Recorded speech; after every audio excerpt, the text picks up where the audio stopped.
Olá, uma boa tarde para você, meu amigo, uma boa tarde para você, minha amiga. Sejam muito bem-vindos em nosso encontro especial aqui, Verdades Reveladas. Que Deus abençoe você, continue, na verdade, abençoando você e abençoando a sua família. Estou aqui com o pastor Davi Paz Silva, pastor Taishuan, pastor Josafá e pastor Nilson. Sejam bem-vindos, Deus continue no controle e abençoando esses dias que estão sendo especiais. Neste momento, nós vamos falar com Deus. Eu peço a você que eleva os seus pensamentos aos céus. Se você puder, vamos ajoelhar e vamos falar com Deus neste momento. Que estás no céu, santificado seja o teu nome e venha o teu reino. Nós queremos te agradecer, Senhor, pelo pão de cada dia, te agradecer pela esperança que temos, pela fé e porque estamos aqui reunidos para esta gravação dessa mensagem que há de ser alcançar vários corações.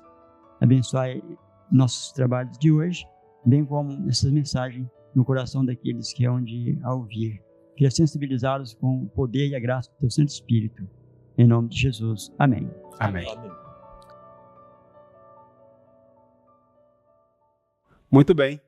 Vamos continuar estudando a palavra de Deus, Verdades Reveladas. Se você ainda não tem o seu livro, é possível você adquirir, pode falar com o pastor, com o obreiro, com o dirigente da igreja e providenciamos para você, ok? O assunto de hoje, amigos, redenção. Redenção.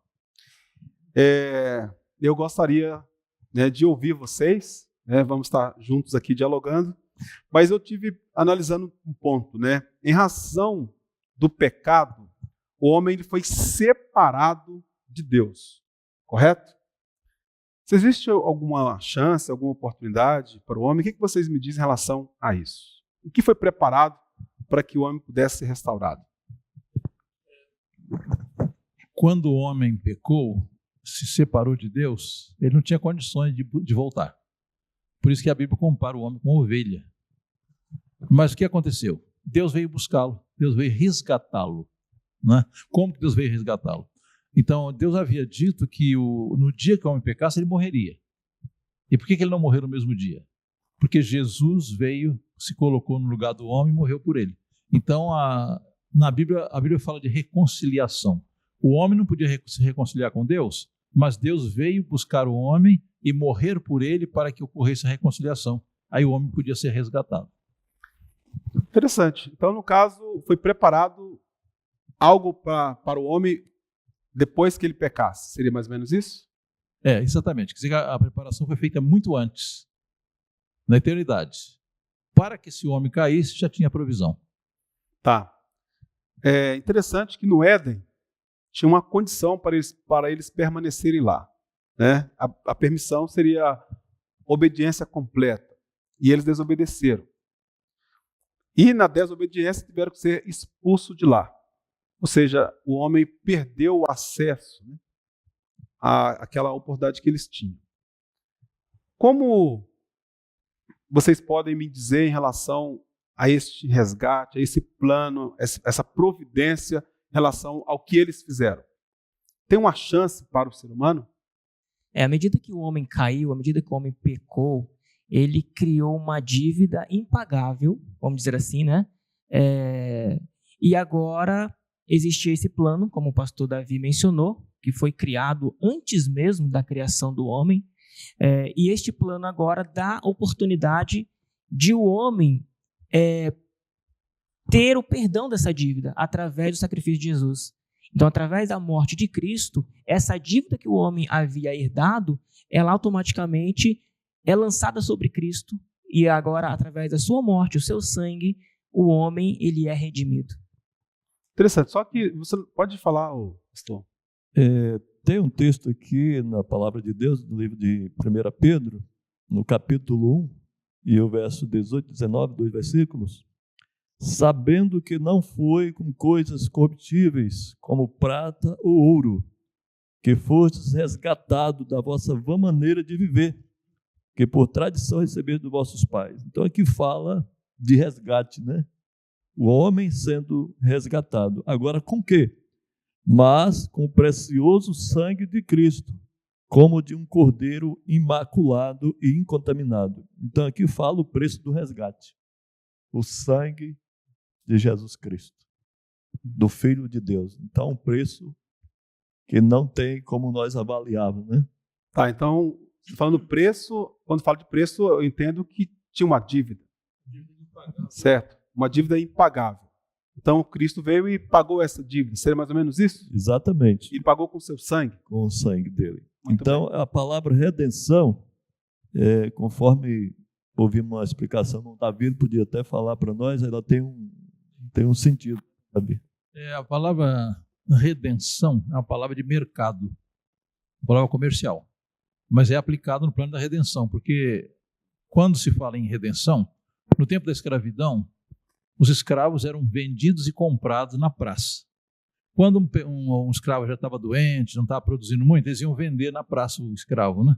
Alguém movido de misericórdia comprava aquele escravo. Alguns compravam para trabalho, outros compravam para restaurar ele. Ele era resgatado. Então, quando Jesus morreu na cruz, ele nos resgatou da escravidão de Satanás, da escravidão do pecado.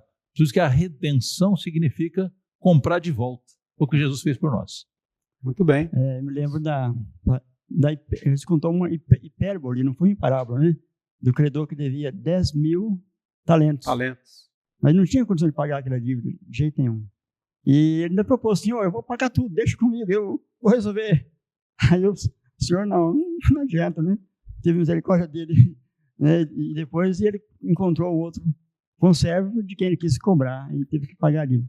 Mas se entende então que o pecado, a dívida contraída no pecado, ela é demasiadamente grande, não existe jeito do homem sair desta, né? Como diz o Salmo 49, a sua dívida é caríssima, né? A redenção do Salmo é caríssima, né? Não tem como o homem resolver esse problema, né? Entrou numa situação em que não tem solução humana, né? Nenhum consegue ajudar o outro, só mesmo o perdão divino. Até fiz um comentário em relação a isso. Por exemplo, o salário mínimo hoje, né, no Brasil está em média aí de 1.400, 1.400 e pouquinho, correto? A pessoa deve 10 milhões de reais. Qual seria a chance dessa pessoa pagar, Taishuan? Não tem chance, é impagável. Uma dívida para quem ganha um salário mínimo, não tem como pagar nessa vida. Muito bem. Aí vem uma pessoa, falou o seguinte, você deve 10 milhões? Isso aí para mim é fichinha. Eu pago esses 10 milhões para você. Não, mas é muito dinheiro. Não tem como, você pode fazer. Não, eu vou pagar para você. Aí a pessoa vai lá e faz o pagamento. Só que mesmo a pessoa fazendo o pagamento, você não aceita. E eu quero trazer isso para um seguinte ponto, né? Cristo, como já foi mencionado, ele pagou o preço através do seu sangue, correto? Só que é muito complicado para mim aceitar isso, porque é o pouco, eu tenho que fazer realmente alguma coisa. E se eu não aceitar, qual é a chance para mim, ou qualquer um de vocês pode responder em relação a isso, qual é a chance do ser humano que não aceita esse sacrifício, a morte de Cristo, ou esse preço sendo pago? Sem chance. Hã? Sem chance. Por que sem chance? Porque a morte de Cristo é a única maneira de resgatar o homem. Quer dizer que se o homem optar por outra coisa, ele não tem chance. Então, se o homem não aceitar, está perdido. O preço foi pago, né? Interessante. Que Deus não impõe a salvação, né? Ele oferece, né? Você quer? Pode pegar. Se você não quiser, Deus não impõe. Tem que aceitar, tem que ser salvo, né? Não captura o pecador, vamos para o céu arrastado, né? De carona. Certo. Então, pelo que eu percebo, o ser humano ele teve, né, a oportunidade de restauração. Porque na prática, nós somos amigos do diabo. É verdade ou não? Somos amigos dele. Então foi colocada uma inimizade. E essa inimizade foi posta para que a gente consiga, então, vencer. E através de Cristo. Então, nos Estados Unidos existia por muito tempo, aqui também no Brasil existia a pena de morte por enforcamento. Então, numa cidade, um rapaz que era muito estimado pela cidade, ele cometeu um crime bárbaro e foi condenado à forca. Mas houve muito apelo na cidade para que o governador o perdoasse, lhe desse um indulto, né? E o governador, o que ele fez? Ele pôs uma roupa de clérigo, né? E foi à prisão com a Bíblia e falou, queria dar explicar para o rapaz a salvação. O rapaz, não quero saber. E o governador insistiu, o rapaz, não quero saber disso aí. Bem, ele expulsou o governador da prisão, né? Quando ele saiu, o carcereiro falou assim, rapaz, você jogou fora, o governador veio aqui com perdão para você, e você expulsou ele de fora. E o rapaz falou assim, puxa vida, e agora, hein? Agora você está perdido. Bem, no dia do enforcamento, o rapaz falou assim, gente, eu quero falar para vocês o seguinte, eu vou morrer enforcado hoje, não é por causa do crime que eu pratiquei, não. É porque eu recusei o perdão. O perdão foi dado para mim e eu recusei. Então, na realidade, a provisão do perdão foi dada para todo mundo. Só se perde quem recusa o perdão de Cristo. Davi, isso é maravilhoso, né? Isso é especial. Estamos estudando verdades reveladas, né, aqui com os pastores. A gente pode perceber o quão misericordioso é Deus, né? Ele proveu um recurso, meio, para que nós pudéssemos ser salvos, né? Agora, dentro deste contexto, eu preciso fazer, né, alguma coisa para alcançar essa redenção, esse resgate? Eu preciso fazer alguma coisa? Então, o homem precisa, primeira coisa, aceitar. Segunda, não atrapalhar. Então, eu gosto muito do texto do Desejado, que diz assim, a luz que irradia da cruz revela o amor de Deus. O que o homem fez aí? Nada.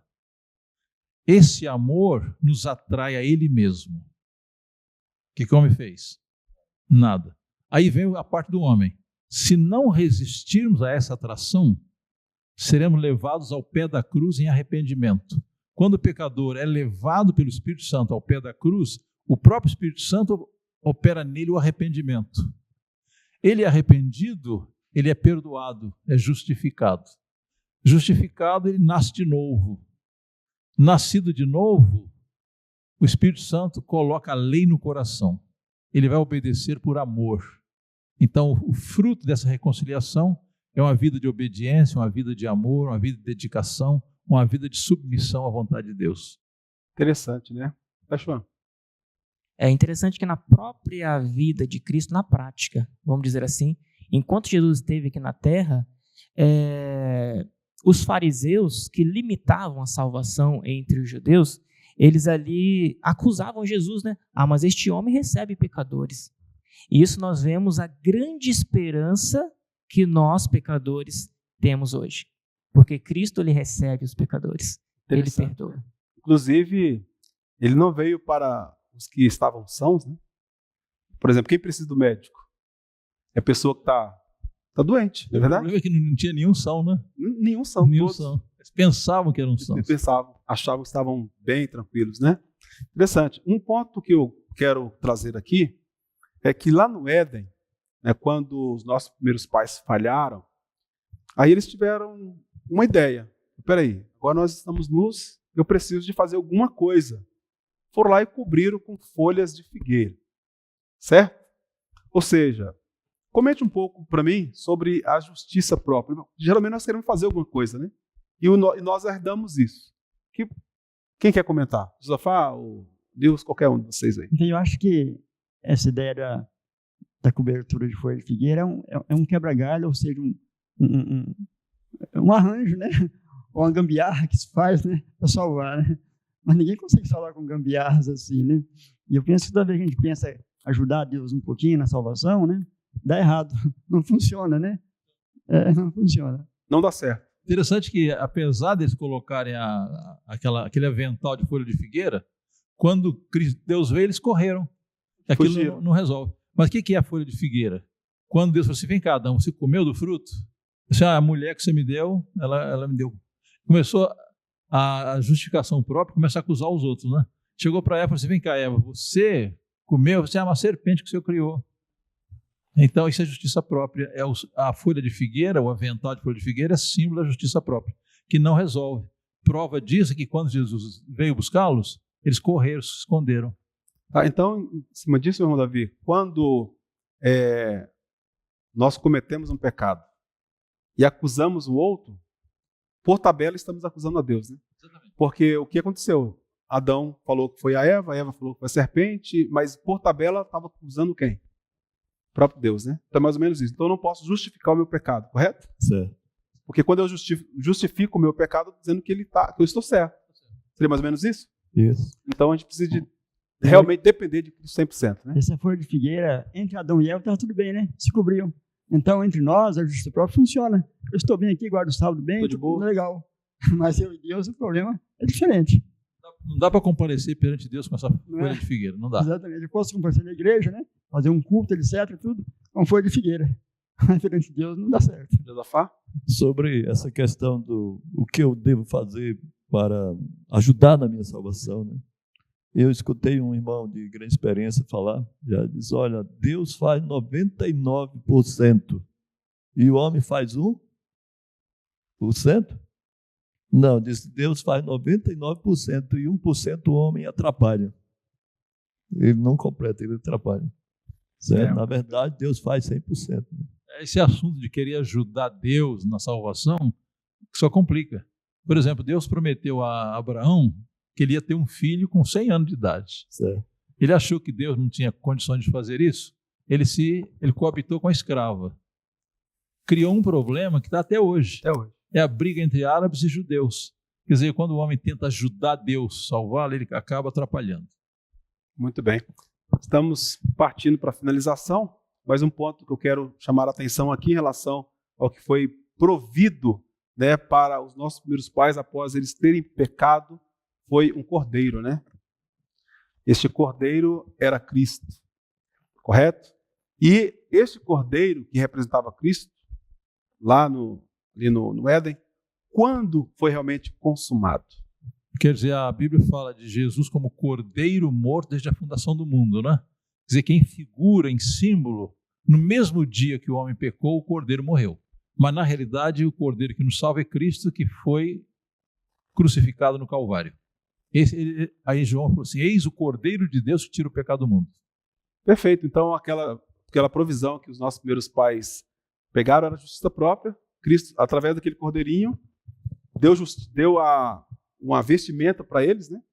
E através dessa vestimenta é a justiça de Cristo. Nós dependemos, então, 100% de Cristo. Muito bom. Aquela palavra de Jesus, né? Está consumado. Eu li sobre essa palavra, está consumado, tetelestai, né? Que era um recibo que alguém dava quando pagava-se uma dívida, né? Ele pagava um carneiro, por exemplo, mas o último pagamento dele tinha um recibo de quitação de dívida. Então, está consumado, está quitada a dívida, né? Então, Jesus quitou isso naquele momento. Muito bem, mais alguma consideração? Muito bem, aqui no livro de 1 Timóteo, capítulo 1, e o versículo 15, nós temos uma afirmação de um homem que ele viveu como fariseu e acreditando que estava fazendo tudo para a salvação, que ele estava realmente completo, né? Mas ele conheceu Jesus e ele disse o seguinte, esta é uma palavra fiel e digna de toda aceitação, que Cristo Jesus veio ao mundo para salvar os pecadores, dos quais eu sou o principal. Então ele se coloca na lista dos resgatados. Ele se considera um grande pecador, né? Se considerava. Então, mas foi resgatado pela morte de Cristo. Muito bem. Então, pelo DNA, nós seres humanos somos pecadores. Nascemos em pecado, né? Mas como foi provido o plano de resgate, eu e você temos esperança, temos a solução. A solução é Cristo. Deus Amém. Seja louvado, né, por esse momento que passamos aqui. Nosso muito obrigado, amigos. Amanhã, com a graça do Senhor, estaremos de volta às 17 horas, dando continuidade aos estudos Verdades Reveladas. Deus te abençoe ricamente e abundantemente. Nosso muito obrigado a todos vocês. Até mais.